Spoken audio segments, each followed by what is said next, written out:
The last 12 years, people have thought I'm gay, and it's never really bothered me because I've worked in Boys Town, the gay neighborhood of Chicago, the last 12 years. And what I've come to realize is there's this old belief that came from probably religion, probably old school view of masculinity, that being gay is this inferior bad thing.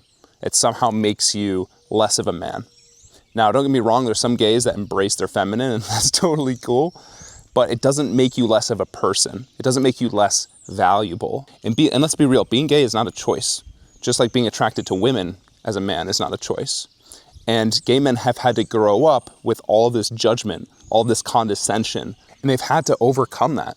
Imagine coming out to your father, to your mother, to your friends, in an environment that is chastised. So I think a big part of why the gay culture is so hard on themselves and has such a high standard is, yes, men are visual and it helps in terms of dating and status, but more importantly, I think gays have this innate sense of having to prove their self-worth to themselves and to those around them because of what they had to go through in their upbringing.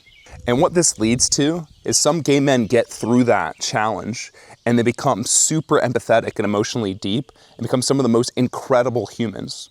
Now, on the flip side of that, gays can also be super cunty because they're defensive, and it can be intimidating too. And I remember when I first started working at this female impersonation bar, some of the gays there were super mean to me because I got preferential treatment from the owners at the time. They would create a narrative that I was dumb, that I was lazy, that I was incapable. But when it came to the preferential treatment, at the end of the day, I always thought, like, you see how much better I'm getting treated because I've had this body. I mean, I had the same body back then.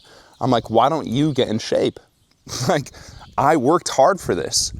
I didn't always look this way. I used to be an 18-year-old kid with a fat fucking face and skinny fat and not nearly as much confidence and self-worth. Like, I had to develop this, right? And that's just how the world works.